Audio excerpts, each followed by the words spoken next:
मेरे स्वाभिमान ने मुझसे कहा कि पार्वती, तुम तो स्वयं शक्ति स्वरूपा हो।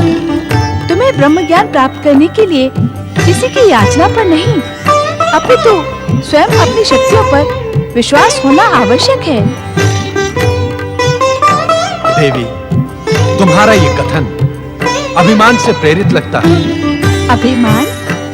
आप इसे अभिमान कैसे कह सकते हैं? ये तो स्वाभिमान है। तुम्हारा ये उत्तर अभिमान से प्रेरित है। आप क्या कहने के इच्छुक हैं स्वामी? यही कि जिस जीवात्मा में लेश मात्र भी अभिमान या अहंकार की छाया रहती है, वो कभी ब्रह्म ज्ञान को प्राप्त नहीं कर सकता। आपने ये स्पष्ट तो नहीं किया कि मेरे शब्द अभिमान से प्रेरित कैसे थे? हम तुम्हारे कौन है देवी? ये कैसा विचित्र प्रश्न कर रहे हैं आप? इस विचित्र प्रश्न में ही तुम्हारा उत्तर छिपा है पार्वती। पति, परमेश्वर, अर्धांग। अर्धांग? अर्धांग का अर्थ जानती हो देवी? अवश्य। मेरे इस नारी शरीर में मेरे पुरुष भाग आपकी छवि है स्वामी। अर्थात तुम्हारे आधे शरीर में हम और हमारे आधे शरीर में तुम समाई हुई। तो अपने ही शरीर से कुछ प्राप्त करने में संकोच कैसा? क्या तुम्हारे स्वाभिमान को आत्मशत्रुता की श्रेणी में खड़ा नहीं किया जा सकता? तुम और मैं और तुम अलग अलग होते हुए भी एक है, क्योंकि पति पत्नी का संबंध जन्म जन्मांतर का होता है। अतः हमारी हर वस्तु पर तुम्हारा स्वाभाविक अधिकार है। इसमें याचना अथवा संकोच का प्रश्न ही नहीं उठता। मुझे अपनी त्रुटि का आभास हो गया है स्वामी, किंतु इस सारे घटनाक्रम में मेरा अहंकार या अभिमान कहाँ व्यक्त हुआ?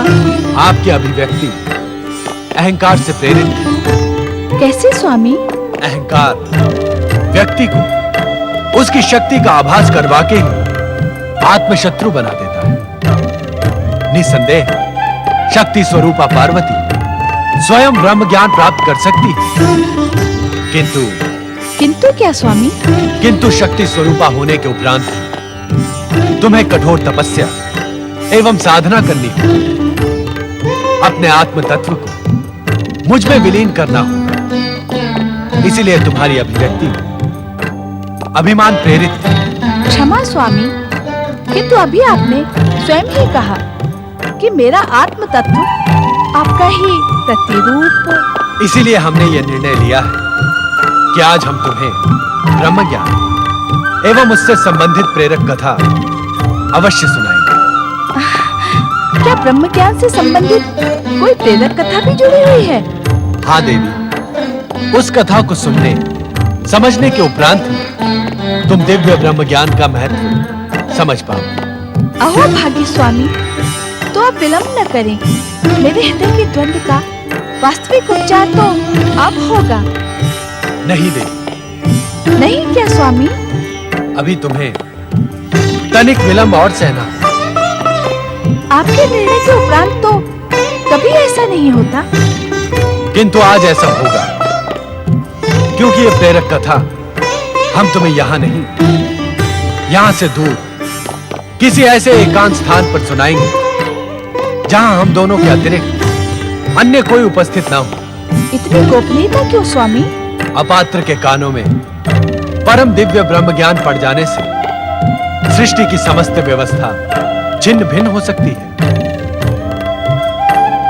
देवी, इसमें योग्य पात्र की पात्रता के साथ ही साथ इसके रहस्य की गोपनीयता भी विशेष स्थान रखती है। इस आदेश का मुझे सदैव स्मरण रहेगा स्वामी। तो चलो देवी।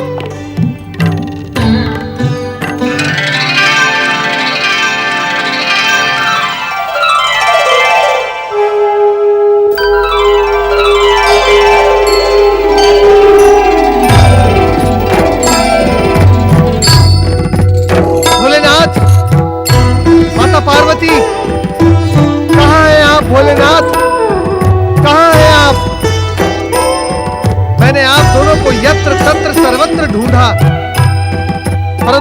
दोनों के मुझे कहीं दर्शन नहीं हुए। भोलेनाथ मुझ पर कृपा करें, मुझे दर्शन दे।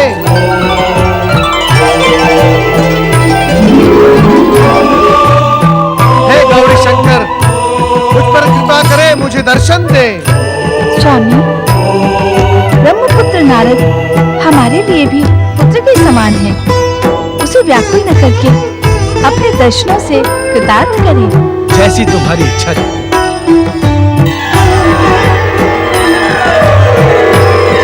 भोलेनाथ, माता पार्वती, मुझे दर्शन दे। नारद, इतने व्याकुल क्यों हो रहे? हम पहली बार तो कैलाश से अदृश्य नहीं हुए। भोलेनाथ, भोलेनाथ, मेरी व्याकुलता का कारण यह है कि निरंतर शिवाराधना और ओम नमः शिवाय का जाप करने वाले को दिव्य ब्रह्म ज्ञान की प्राप्ति ना होना। भोलेनाथ, स्वयं मैं भी दिव्य ब्रह्म ज्ञान प्राप्त करने के लिए कितना व्यग्र हूं। मैं जहां भी जाता हूं, आपके भक्त मुझसे इसी विषय में प्रश्न करते हैं। जब स्वयं मुझे इस विषय में कुछ भी ज्ञान नहीं है, तो मैं उन्हें क्या उत्तर दूंगा? मैं उन्हें कैसे संतुष्ट करूंगा सर्वेश्वर? नारद, परम दिव्य ब्रह्म ज्ञान के दर्शन इतने सहज नहीं है जितना तुम एवं हमारे भक्तगण समझ रहे हैं। तो फिर भोलेनाथ, उसके लिए क्या करना होगा? अखंड शिव आराधना, कठोर तपस्या एवं नियमित ध्यान ही भक्त को ब्रह्म ज्ञान तक पहुंचा सकता है। नारद, ब्रह्म ज्ञान प्राप्त करने के लिए आपके सभी भक्त इन्हीं नियमों का तो पालन कर रहे हैं भोलेनाथ। किंतु उनका मन व्यग्र और चंचल है ना। वह हमारी आराधना कम और ब्रह्म ज्ञान पाने को अधिक आतुर है। नारद, तुम स्वयं सुनो एवं शिव भक्तों से जाकर कहो कि ब्रह्म ज्ञान उन्हें हमारे पंचाक्षरी मंत्र के जप के प्रभाव से ही प्राप्त होगा, यदि वो सब हमारे द्वारा बनाए गए आवश्यक नियमों का पालन करेंगे।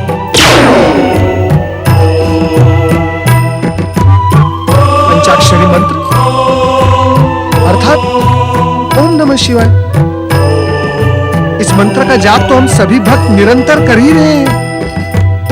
फिर भला हमें दिव्य ब्रह्म ज्ञान की प्राप्ति क्यों नहीं होती?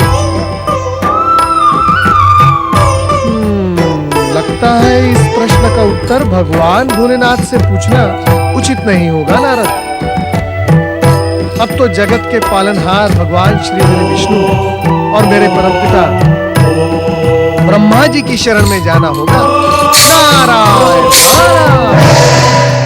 ओम नमः शिवाय, ओम नमः शिवाय, ओम नमः शिवाय, ओम नमः शिवाय।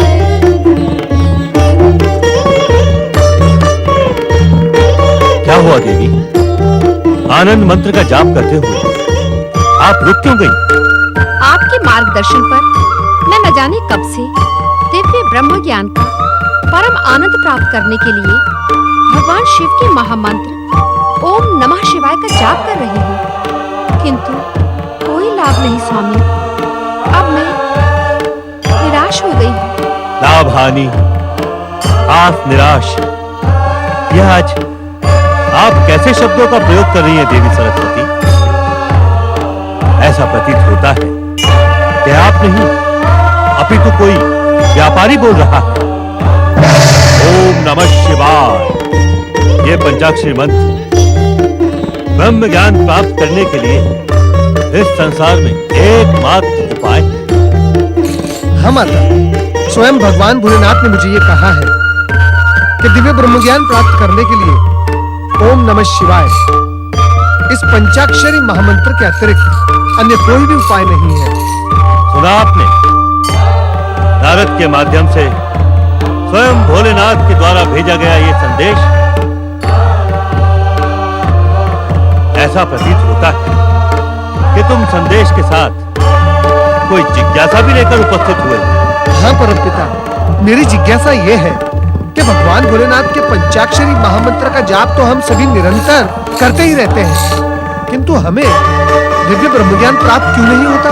मेरे मानस से जन्मे नारद, क्या तुम साधनोचित ब्रह्मचर्य के विषय में कुछ नहीं जानते? क्या मेरे मानस पुत्र को इतना भी ज्ञात नहीं कि तपस्या में कठोरता की नहीं अपितु समर्पण भाव की आवश्यकता होती है? समर्पण भाव, साधनोचित ब्रह्मचर्य। हाँ नारद, इस समय संपूर्ण संसार में ब्रह्म ज्ञान प्राप्त करने की लहर चल पड़ी है, किंतु जो भी उसे पाने का इच्छुक है उसका व्यक्तित्व भगवान शिव शंकर के मोह में पड़ने के स्थान पर ब्रह्म ज्ञान प्राप्त करने के मोह में पड़ गया। अर्थात परमपिता? अर्थात नारद, ब्रह्म ज्ञान प्राप्त करने का इच्छुक हर व्यक्ति बात इसीलिए प्रयास कर रहा है कि वो संसार में ब्रह्म ज्ञान प्राप्त करके सर्वश्रेष्ठ सिद्ध हो जाएगा।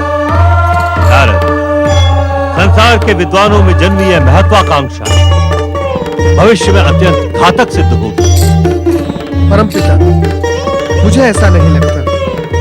कुछ लोग निष्काम भाव से भी शिव आराधना कर रहे हैं। जो निष्काम भाव से शिव आराधना कर रहा होगा उसे अब तक परम दिव्य ब्रह्म ज्ञान प्राप्त हो भी गया होगा, किंतु तुम सब फल की इच्छा करके जब तप, व्रत, पूजा या ध्यान करने वालों उसका फल कभी प्राप्त नहीं होगा। संभवतः आप सत्य कह रहे हैं स्वामी। मैं स्वयं दिव्य ब्रह्म ज्ञान प्राप्त करने के लिए ही उद्विग्न एवं व्यग्र थी। उद्विग्नता या व्यग्रता दिखानी है तो भगवान शंकर की भक्ति के प्रति दिखाओ देवी। यदि फल प्राप्ति के लिए उद्विग्न या व्यग्र होगी तो कुछ प्राप्त नहीं होगा। तो फिर हम क्या करें परमपिता? चंचल चित्त नारद, दिव्य ब्रह्म ज्ञान सदा शांत चित्त, निर्मल मन वाले सद्गुणी व्यक्ति को ही प्राप्त होता है, और वो भी तब जब उसका ध्यान ज्योति स्वरूपी ब्रह्म अर्थात निर्गुण सगुण शिव शंकर के श्री चरणों में बिना फल की इच्छा के लगा रहे। आप सत्य कह रहे हैं परमपिता, आप अक्षरशः सत्य कह रहे हैं। मैंने जिनको भी जाप करते देखा वो सब मेरी ही भांति चंचल चित्त वाले थे। परमपिता, मेरी जिज्ञासा शांत हो गई। अब आप मुझे आज्ञा दें। नारायण नारायण। ओम नमः शिवाय, ओम नमः शिवाय, ओम नमः शिवाय, ओम नमः शिवाय, ओम देवी लक्ष्मी, शिवाय, ओम नमः शिवाय। विष्णु प्रिया, सौंदर्य महारानी, देवी लक्ष्मी, देवी लक्ष्मी, इतने लंबे समय से कठोरता से प्रयास करके ओम नमः शिवाय का जाप करने से आपको क्या प्राप्त हुआ?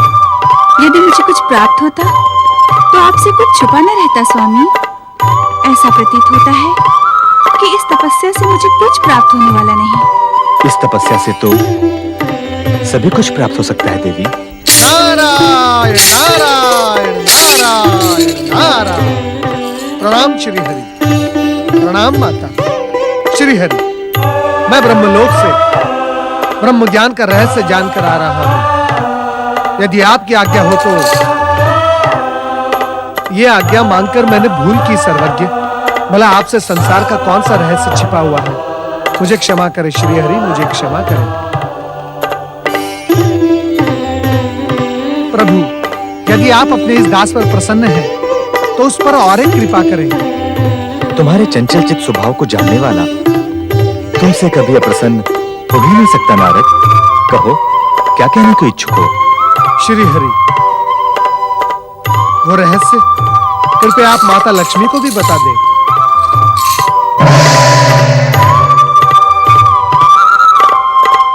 चिंता ना करें देवी लक्ष्मी, वो रहस्य अब रहस्य नहीं रहेगा।